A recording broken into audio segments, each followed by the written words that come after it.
I'd now like to introduce tonight's guest speaker, Greg Thompson. I'd also draw your attention to the fact that Greg tonight is a member of the team who have co-authored a publication that will be launched at our annual conference this year, Commercialisation in Public Schooling, and that really is something to look forward to. The issues that Greg will address tonight are clearly topical and current for us, and I'll also flag that at annual conference we'll also be distributing a paper, a discussion paper entitled Crossroads that's been prepared by Dennis Fitzgerald, Vice President of the Teachers Federation. So that's also something to look forward to. And these very important works will interconnect to give us pathways and means of navigating through those crossroads to address the issues that we know are impinging and negatively impacting on our capacity to deliver quality public education for our students. Greg Thompson is Associate Professor of Education Research at Queensland University of Technology, QUT. Prior to becoming an academic, he worked as a high school teacher in Western Australia for 13 years. He graduated with a PhD from Murdoch University, where he worked from 2010 to 2015 in the School of Education before taking up his position at QUT in July 2015. From 2012 to 2015, Greg was an Australian Research Council Fellow examining the effects of the NAPLAN regime on school communities. His research interests focus on educational theory, education policy, and the philosophy, sociology of education assessment and measurement, with a particular emphasis on large-scale testing. He is the Australasian editor of the Journal of Education Policy and associate editor of Discourse, Studies in the Cultural Politics of Education. And before inviting Greg to address you tonight, I would just like to acknowledge that it's been great to talk with him this evening before his presentation and remind myself about the incredible contribution that academics like him made to the tertiary education of people like me. In so many respects, it's people like Greg in his role as a university academic that opened the doors for so many of us to come in and be the teachers we are and apply ourselves with the commitment and the dedication we have to ensuring that every child in a public school gets the quality education they deserve. And Greg and I even talked about the degree to which there is that challenge, I think, now and in the years ahead, to strengthen, to forge really strong relationships with our colleagues in academia, to build the bridges and the fortifications we need to protect those common values and principles and beliefs that we have about what education can mean for a small child or a large nation. So I'll now invite you to come forward. Thanks, Greg.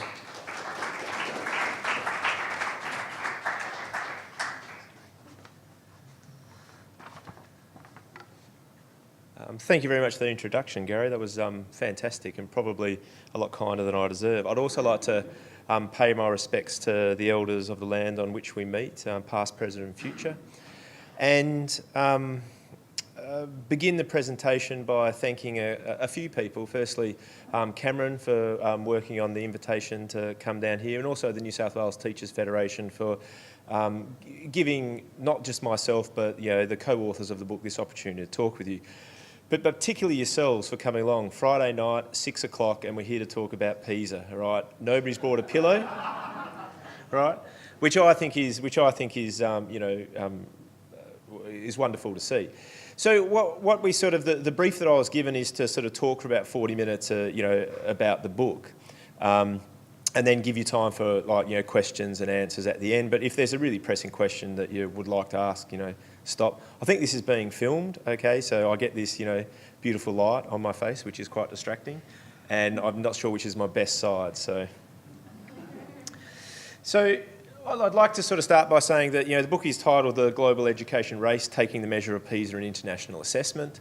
Okay, it's co-written with Sam Seller and David Rakowski. Sam Seller's in Manchester Metropolitan University. David Rakowski is at CEMO, the Centre for Education Measurement. at the University of Oslo, which is an interesting sort of project because it's a meeting of like Sam and myself, who are perhaps sort of, sociologists, theorists of education policy, and somebody who is at the cutting edge of educational measurement in David Rakowski. Okay, so from the start, the sort of genesis of the book was about, what happens when you try to bring what in the academic world can often be sort of two disparate groups together, what may happen, right, in the sort of the context of a larger project around, understanding something like Pisa. But to begin, okay, just to sort of like be, absolutely on trend, I thought we'd begin with talking a little bit about sort of President Trump. So as many of you may recall, when Trump was elected, he tweeted that his inauguration was the biggest in history, much bigger than that loser Obama. In a press conference, Sean Spicer confirmed this, saying that this was the largest audience to ever witness an inauguration, period.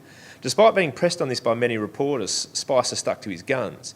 Now, as the photos show, right, there seems to be an imbalance here.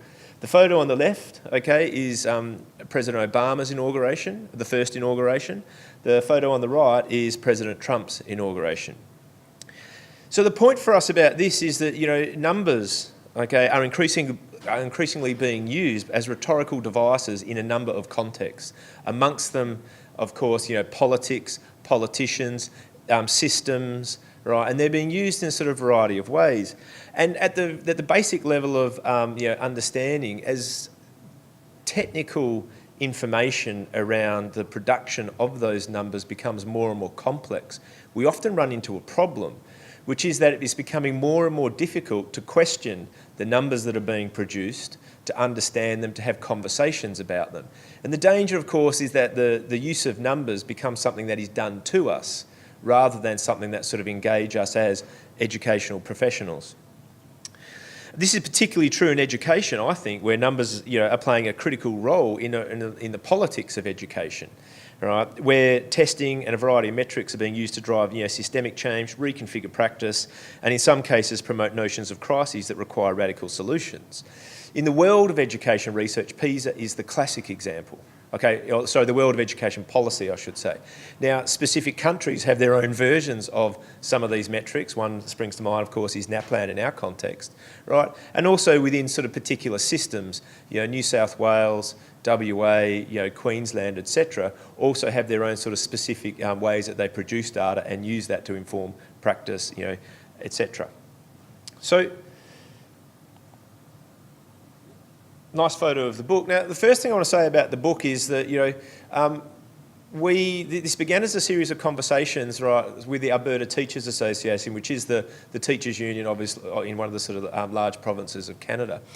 And we were sort of like having this sort of conversation about how, the ways that, data is being understood at government levels, in the media, etc., like don't necessarily align with what might be considered fair and appropriate use of data at the level of sort of psychometrics. But the problem was that it was very difficult to try to create sort of meaningful conversations around that amongst education professionals and interested people in the community. And if you think about PISA, partly it's because it's so technical. Okay, that people need to go and you almost need a sort of a whole degree on sort of psychometrics before you can really begin to pull apart the assessment. And as a result of that, we decided to write a book that was plain language, written for people who don't have a background in statistics, written for parents, written for community members, for policymakers, for media, etc., that try to sort of just explain what it is that PISA does. Okay, and what it is that it can probably be used for. And, so we thought, through this, we thought we might help about, think about, the quality of the data generated about education systems, not just PISA itself, but in general, okay? And also the use of data, like how, maybe there might be a sort of way that, if we sort of made people more aware of some of the sort of problems associated with the overreach of, data, it might be sort of put, in the appropriate place. And our basic idea is that what we need are more conversations. Okay, we don't need people telling us what to do. What we need to do is have resources that actually equip people with tools to enable them to have the conversation in the contexts where they work, okay, and with the people that they interact with. Okay, and so the second one is basically we wanted to really clearly discuss the political, the technical, and the validity issues. And surprisingly enough, it was really complex to write a book such as this. The other thing that that I'd like to sort of point out is that the Alberta Teachers Association has been instrumental in this process. Okay, they sponsored the book, they funded the publication of it, and as authors, we actually have signed over our rights to any sort of publication of the book to the sort of union that's doing all the work. Okay, so we don't benefit from the book in any way, except for opportunities to come and talk to people like this, which is probably benefit enough, I think. Okay, so one of the problems with our current sort of level of debate or conversation around PISA, right, is that when you see PISA, all you really see it being used for is the reporting of and response to rankings and average scores. So you'll see it in the media. Okay, here are the top 10 countries. We're either in it or not in it. We're going up or we're going down. There's a crisis. Even if there's not a crisis, there probably is still a crisis that is coming. Right, so this seems to be the sort of the level at which PISA operates. All it seems to do is add fuel to ongoing beliefs that people have around education and education systems. There's another level at which it sort of operates in our world, which is like academic studies of technical and political issues, which is probably wonderful for us, right? As we have those debates, but they're rarely communicated to the education professionals who probably should hear a lot more about them. Okay. There's a really, within those sort of the technical work, there's also a group of academics who are sort of really opposed to sort of PISA and assessment, okay? And one of the problems, of course, is that education of parents often cannot access the sort of second lot, which is the technical, the sort of measurement work, and must either accept position 1, the crisis position, or position 3, right? Tests can tell us nothing about education. So the attempt in the book is, to sort of try to shake this up a little bit. Not necessarily to say that, those positions are wrong or that you shouldn't hold those positions, but to an extent to try to give people better technical skills to argue their case, right, in sort of more sophisticated, more nuanced and potentially more powerful ways. Part of my motivation for the book came from working a lot in education assessment and wondering why I was so easily ignored at the level of sort of policy and policymakers. One of my favourite stories is meeting, I was pointing out some sort of problems with, a particular test, and a sort of a high-level bureaucrat answered me, "Well, why don't you tell us what to do then, smartass?" Okay, so there's a level at which conversations, need to be practiced in a way, and it seems to be something our education system or systems, we may not be that good at anymore, if we ever were. So it's not anti-testing and not anti-PISA.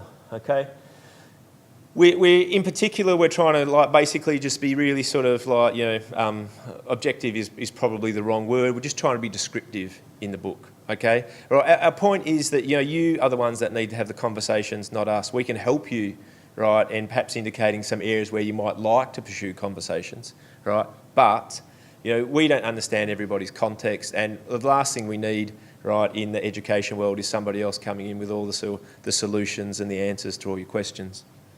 Okay? But the 3 common anti-testing positions that you sort of see in the literature: the testing has negative effects.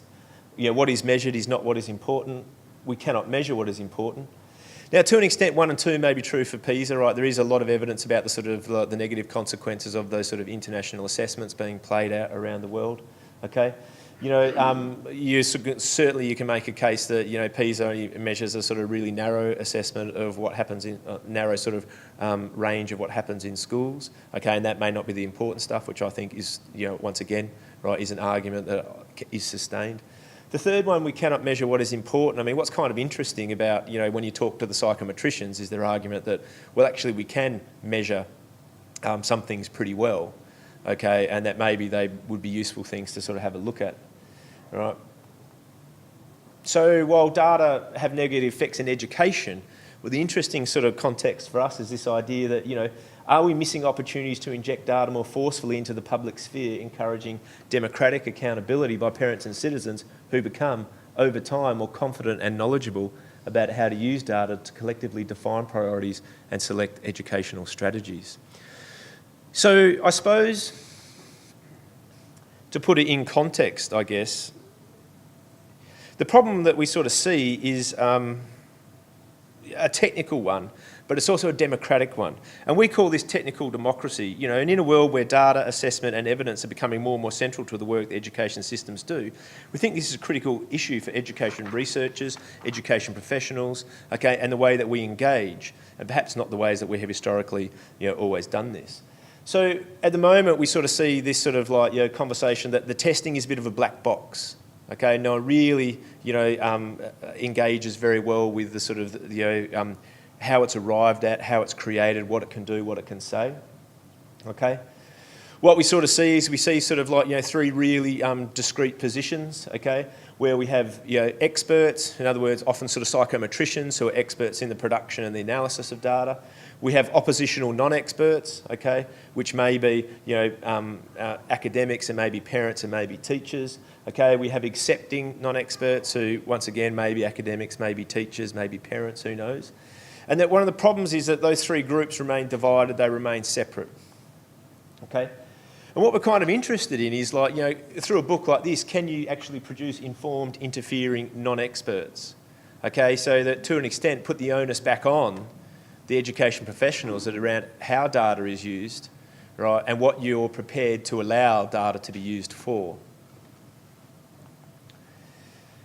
So one of the classic examples of this, of course, are concerned, right, around sort of, you know, what happened in Canada, right, as a result of Pisa 2012. This is an example from the book, okay?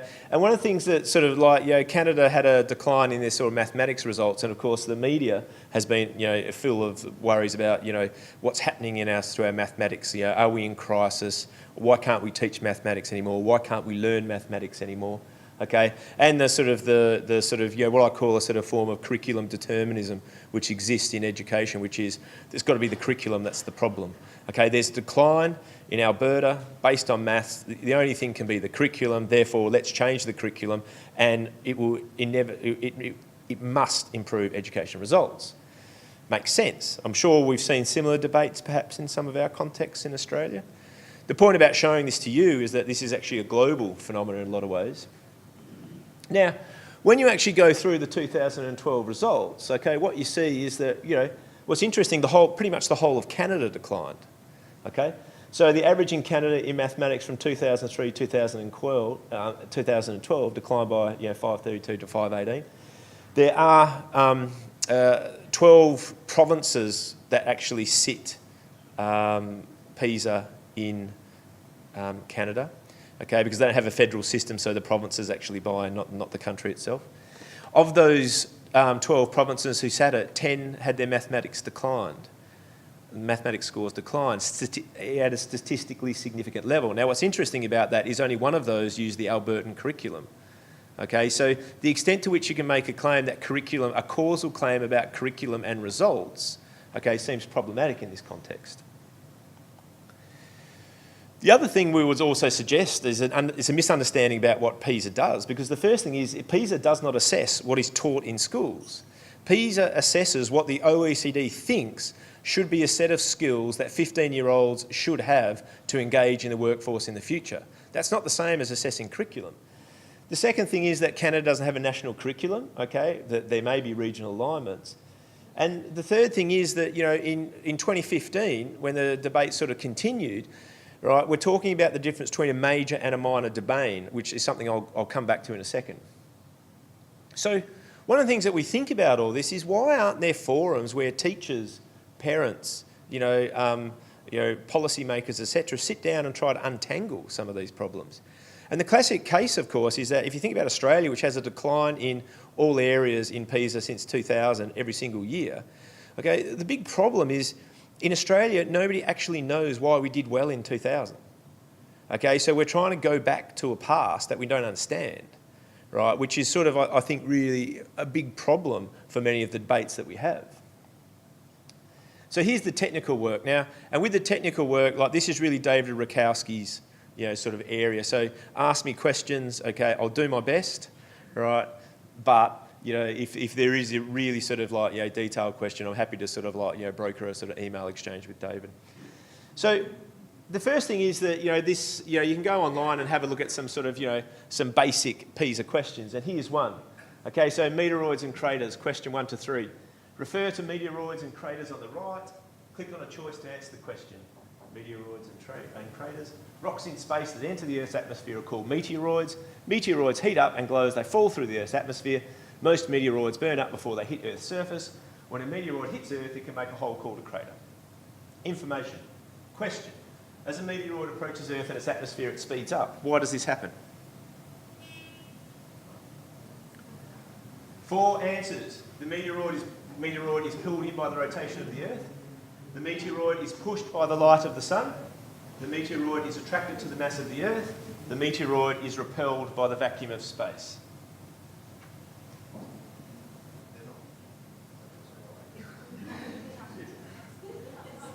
Okay. So, comment from the front was like, they don't relate. Okay, so the information, all right. So the first thing to sort of point out is this is clearly not really a comprehension exercise or solely a comprehension exercise. Okay, it's a problem-solving exercise, but it's also a problem-solving exercise at the level at which you have to have some sort of basic scientific understanding, right, that you would hope that a 15-year-old would have been taught through their education, right, already about gravity, etc., right, in order to answer the question. Okay? Now, you can sort of see in this question, right, how it's kind of an intriguing question, but you can also sort of see some problems with asking that question, perhaps for some education systems. Okay? And of course, the big one is that, it seems that this question seems to make a lot of sense in English, right? Whether or not it makes a lot of sense in each of the sort of languages that PISA is translated into, right, is an ongoing and perennial issue, right, when we start to think about the sort of PISA assessment. Okay?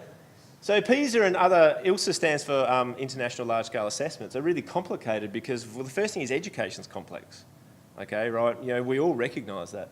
The second thing is that students know lots of things, okay, but we don't necessarily value all the things that students know, okay, at the level of sort of, formal education. The other problem is that policymakers want to know a lot of things.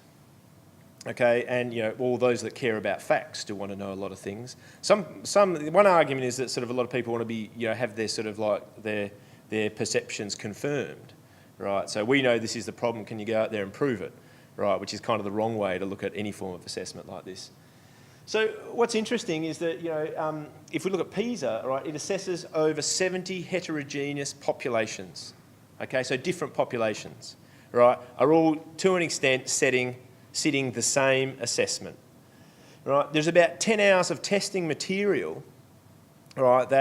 What happens with the OECD is that Australia's got an ambassador to the OECD who's part of the sort of like the process, who goes, we really want to know some of these questions. Okay, there's a whole like sort of technical board that sort of sits down and devises questions about within the sort of particular areas. You end up with about 10 hours worth of assessment, and no education system in the world is going to allow you to sort of like test students for 10 hours. So what they do is they sort of condense it into about 1.5 hours in sometimes 2 hours, depending upon the sort of format that they use, right? So that's a problem because the only way you can condense 10 hours into 1.5 hours is if you sort of like either ignore 8.5 hours worth of work, or you figure out a way to sort of sample some of that work, right, and actually sort of students sort of sit different bits of information. So particularly relevant for issues of sampling, achievement estimation and measurement trend. So the first thing is that, it's conducted every 3 years with a sample of students in participating nations and systems. Students tested are approximately 15 years of age, but different years of schooling. So for example, the way the year works in some Northern Hemisphere countries is because it goes roughly from sort of, July to June. Right, that may mean that they may still be in year 10, whereas because we're sort of like running from January to December, we may actually be in year 11 when we sit it. Okay, and there as well, like in some countries where sort of grade promotion isn't sort of guaranteed, you can be 15 years of age in a year 8 class, right? But you may still be sort of sampled in the sort of PISA assessment. Test takes 2 hours plus a 30-minute background questionnaire. Okay, focus rotates between reading, mathematics, and science. Now, what's interesting about major and minor domains, all right, is the fact that, really, The major domains are the ones that take up the majority of the time, okay? And the two minor domains, they only answer a much sort of smaller number of questions. Okay, in 2009, the major domain of reading was allotted 60% of the testing time, whereas the other 40% was evenly split between mathematics and science. Now, one of the problems with that, of course, is that the minor domains, right, because you don't answer quite as many questions as you do in the major domains, you can't have as many linking items that enable you to sort of like make sure your results are comparable to previous years. So one of the things that we argue in the book is that really you should only be sort of comparing major domains to major domains. You can't sort of like measure science every 3 years because science is only a major domain every 9 years. Okay, that's a really important point and something that we don't see policymakers, right, media, etc., commonly understanding. Right, and the reason for that, as David, like, you know, sort of argues in the book, the reason for that is because without the sort of linking items that enable the comparison, the measurement error associated with that is too large to enable the sort of the fine-grained comparison that you need, right, in the way that people would like to use it. So consequently, mathematics achievement is comparable back to 2003. Science achievement is directly comparable across cycles back to 2006. So 2015 was the science cycle. So really, that goes back to 2006. Now, what's interesting, of course, is that, you know, in the first 3 years that they ran PISA, 2000, 2003, 2006, they really hadn't developed the minor domains. The minor domains develop as they write the major domains because that sort of basically gives you the linking items to sort of work along. So to an extent, the minor domains, right, that, you know, in 2000, 2003, 2006, right, are, you know, even then are even more problematic than just the sort of the comparison, you know, that we commonly see because they hadn't been developed. Sampling students. Two-stage stratified sampling design. Firstly, okay, the assessment authority selects roughly 150 schools, okay, at least 150, right, from a variety of you know, demographics, etc., that is a representative sample of schools. Then within that school, they sample students, okay, a random sample of 35 or 42 15-year-olds, regardless of grade. The sampling process results in a minimum of 4,500 students being drawn in each system.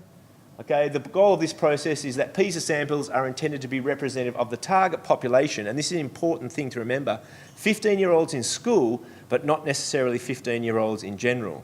It will be interesting to go back and sort of see, right, the way that, you know, as Australia changed its mandatory school leaving age at around 2005, 2006 in most states, so you couldn't leave school at the end of year 10 in most states, the impact that may have had on the decline in Australian PISA scores. That's just a guess. I'm trying to look into that at the moment, so I'll keep you abreast of how it goes. Never perfect. In some participating systems, more schools are excluded from the sample than the normally accepted threshold of 5%. One of the interesting sort of you know, things was that, as you can remember, I think it was the TIMS data where Kazakhstan beat Australia, okay, and the Sydney Morning Herald. Now, what was interesting is that Kazakhstan was excluded from the PISA, which came out in the same year, because their test processes weren't considered to be, their quality assurance processes weren't considered to be of a high enough standard to actually go into the PISA round. Think about that what you will, okay, but it may mean that sort of like, you know, perhaps their data wasn't as reliable as people would want to have you believe. In some systems, there are large populations of 15-year-olds not enrolled in schools, and thus it is difficult to say that tested 15-year-old population students really truly represent populations. In PISA 2012, 16 participating educational systems captured less than 80% of all 15-year-olds in their country. This included Shanghai, okay, which is allowed to operate as an economy, right, within the rankings and then compared to Australia. What's interesting is that, you know, Gurura and Wu produced a paper in 2015 which showed that, you know, when you compare the ACT with Shanghai, right, the two were pretty close. Okay, so if we wanted to sort of get better at PISA and sort of like, you know, really sort of catch up with, you know, Prime Minister Gillard's claim of being top 5 by 2020, we should just put the ACT in the assessment like China did with Shanghai, right? What's interesting is that countries like Albania and Vietnam, you're talking about 55% and 56% respectively of 15-year-olds in that country are in school and therefore can be sampled as part of the population. Of course, you know, so Vietnam, I think, was a country that did quite well in 2015, right? But, you know, there's a sort of sense at which, well, are we really comparing the same thing? So sampling items, okay, or multiple matrix sampling. So what happens is you administer a sample of the items to a sample of the examinees, okay? So what that means is that, you know, I'm sitting next to you in the class and we're both doing Pisa, but you and I aren't sitting in the same test book, okay? That we are actually sort of sitting completely different questions. Remember how we spoke about 10 hours, right, being condensed into 2? This is how they do it, okay? And that was why inferences can only be made at the population level. Right, so what that means is that, you know, because you and I aren't sitting in the same test, right, there's no way knowing that at the end of it you can say, hey, you did better than me because maybe my questions were harder than you or whatever it might have been. The achievement estimation, okay, right, this is the formula that they use. And what it simply means, and this is the one that if someone asks me a question about this, okay, I'll refer you to David Rakowski, is that unobserved student achievement equals a function of student attributes and achievement test item responses. Now here's the thing, okay? In the assessment, right, even though you only sit a certain test, and even though your test may only include maths items, right, you still get a score for science and for reading comprehension. And the way they do that is they do that through basically measuring your characteristics of your school based on in your nation based on the sort of the survey information that you sort of provide as well. They then estimate the score that you would have got in the other areas based on the score that you got on your mathematics plus the score that people who had similar characteristics to you had, right, on the on the science and on the reading. Okay, so there's a whole heap of statistical work that goes into PISA, right, that basically means that everybody finishes with many more scores, right, than questions that they actually sat.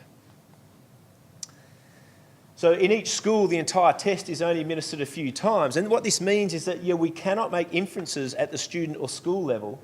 Students don't get scores, and neither should, that should say schools. Sorry about that, okay? And so the point being is that what PISA allows you to do is make some educated guesses. As well, all this sampling leads to uncertainty. We can estimate some of this uncertainty with standard errors. So at the very least, all scores from PISA should include standard errors, particularly rankings. For example, mathematics achievement of Alberta 15-year-olds was estimated at 517 with a standard error of 4.6. And British Columbia 522 with a standard error of 4.4. So basically this suggests that while the OECD is 95% confident that the Alberta score was between 512.4, okay, and British Columbia was between 517.6 and 526, basically we can't be confident that they're different, which is something that doesn't come out in the rankings. And that leads us to, I think, you know, one of the really important points. And how am I going for time, Cameron? Excellent. I was hoping. Okay.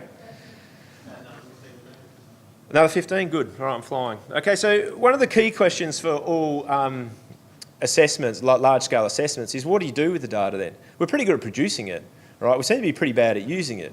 I mean, the promise of like, yeah, hey, if you give everyone a sort of a standardised assessment regime, it will necessarily improve education, I think is pretty false. And we can sort of see that in a range of our sort of, you know, national data patterns. Right, so often there is a belief that tests somehow speak for themselves and test data can simply and clearly point policymakers in a particular direction. However, this is not the case, and an ongoing problem with PISA and other large-scale assessments is that participant countries often do not recognise their responsibility to set the agenda for PISA, to specify clearly its uses and limitations, and to define the goals of PISA in national context. One of the real problems we have in Australia is that our national goal is to beat people on PISA. Okay, top 5 by 2020. No, sorry, top 5 by 2025. I'm not sure that's the greatest goal in the world. Okay, to like just beat people. All right. I mean, maybe PISA could be much more usefully sort of deployed in a variety of ways to think about, well, how about we use PISA to try to change some of the problems we have with sort of equity? How about we use PISA as a measuring system to sort of change some of the problems we have with resourcing? How about we use PISA as a tool, right, to talk about why it is that sort of, we have a declining level of what they call resilient 15-year-olds. That is, people who come from the lowest quartile in sort of terms of socioeconomic status, performing at the highest levels, okay, the top quartile, based on achievement, right? Why don't we use PISA? Why isn't that one of our goals? That would be a much smarter goal, I think, right, for an education system. So that gets us to the sort of problem is that, well, what seems to me is we need to use assessment in more valid ways, okay? And there's a whole chapter on this in the book, so I'll fly through it, right, because it's kind of technical and it is Friday night, right? But we propose that, what should happen, and this should happen at the system level, at the policy level, at the school level, okay, even at the teacher level, depending upon the test that's in use, right, is that we should be making an argumentative case for validity. And this builds on sort of Michael Caine's argumentative approach to validity.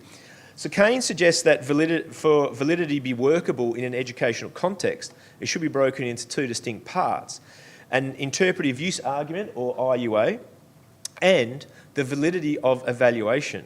So if the IUA is a sequence or network of inferences that stretch from test scores to the conclusions or inferences drawn from test performance, Caine talks about this in terms of predictive validity, okay, if, then, as a line of argumentation. For example, if a student gets X questions correctly on test, then we suggest that the student has attained level Y in construct A. In other words, if student gets 20 out of 20 on their science test focusing on gravity, then we can assume that that student has achieved well and has a good understanding of the construct of validity, of the construct of gravity.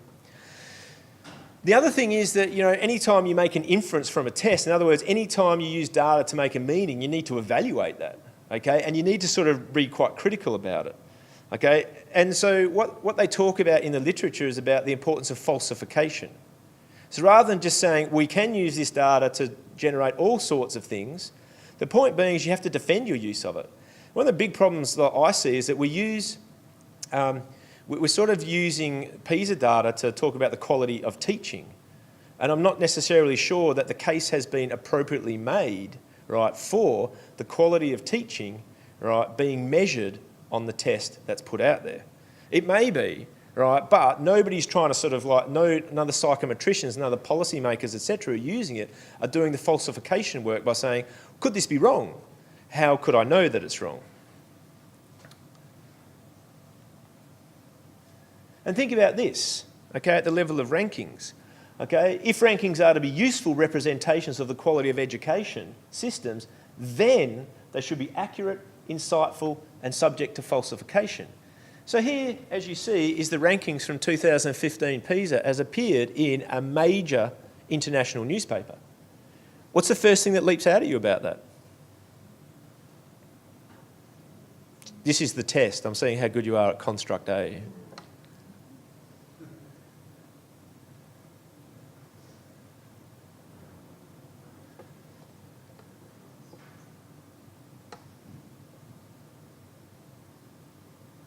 So at the very least, all scores from PISA should include standard error rankings. So what you don't see is you don't get a sort of sense that, these are sort of separated as the idea that sort of 1, 2, 3 are, statistically different from each other. And it may not necessarily be the case. Okay? So one example that we talk about in the book, okay, is in 2012, the Netherlands was ranked 10th with a score of 523 for mathematics. However, this score was not significantly different from 9th place Switzerland, okay, 12th place Estonia, 13th place Finland, 14th place Canada, and 17th place Vietnam. Okay, so you get the sort of sense that, hey, you came 10th. Well, no, you really came somewhere between 9 and 17, right? That we can say with confidence. Furthermore, Denmark scored 497 for reading in PISA 2000 and was ranked 17th. In Pisa 2009, it scored 495 and was ranked 24th. A focus on the rankings would produce the alarming story that Denmark had dropped 7 places, but taking a closer look at the raw scores suggests that reading performance was not significantly different in Denmark in 2000 and 2009. Oops, that's not good. Aha, there we go. So the level of valid sort of uses that we see a lot, is it valid to compare comprehensive school systems with selective school systems, particularly in those systems where significant numbers of students, usually underperformers, cannot access education services and as such cannot sit the tests? And a classic example is Tom Lovelace, when he did some research on the population of 15-year-olds that were included in the sampling frame for the top performing system in 2012, Shanghai. He argues that children of rural Chinese students who move to the city and tend to be less educated are not allowed in Shanghai's official schools. Therefore, right, you're not actually getting a sort of a reasonable point of comparison to a country where all students are deemed by right to have access to an education as a 15-year-old student. Example 2, South Korea performs highly on PISA. However, South Korea is well known for the prevalence of its private tutoring industry. In 2011, it was estimated that 72% of South Korean students access private tutoring, and this costs South Korean families $18 billion a year, which is equivalent to 80% of government expenditure on primary and secondary education. So what you're really saying is if you think about how much money the governments spend on education in Australia, almost double that again, okay, and you'll get some sort of scale of, right, the education work that's being done in South Korea. Now, the argument is that, should we be comparing like countries with this like sort of ongoing high investment in tutoring? Because you're not really measuring the same thing, are you? You're not measuring their education system as much as you're measuring their education system plus their tutoring. And maybe if we want to compete with South Korea to be top 5 by 2025, this is what we need to start getting our parents to do. Right, private tutoring, okay, almost matching the expense of the federal and state governments on education. The problem of inference and extrapolation, okay? So I was an expert witness on the House of Reps inquiry into this education bill, okay? And one of the things that most fascinated me when you talking to these people, right, is the sort of politicians sit there and they ask you questions, but they already know the answers to the questions and they don't really want to hear. And I was trying to say to them, look, I think this is a pretty silly idea, to be honest.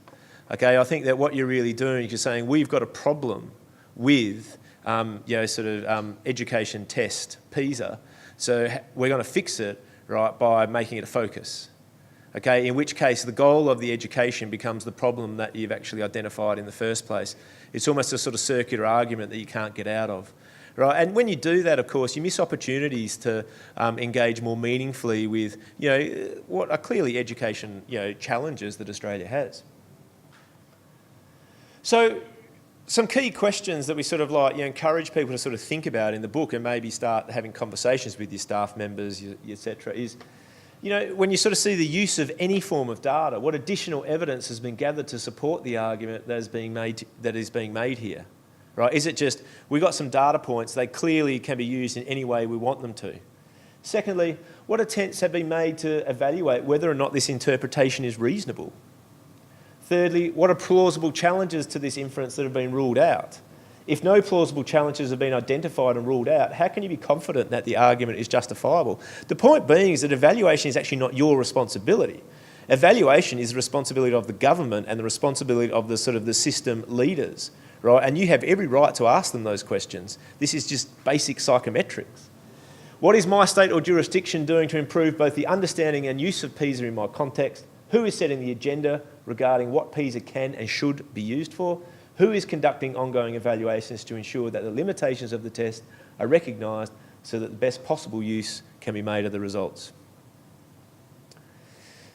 And here's a hypothetical scenario we finish the book with. Imagine you have a few minutes to speak with the education minister. We actually say you're trapped in a lift with the education minister. You've got a couple of minutes, you're going down, they can't get away from you. And he or she uses PISA results to argue that schools in your country are in crisis. As a teacher or parent with a good knowledge of schools, you disagree. how might you respond? How might you actually begin that conversation? I'm done.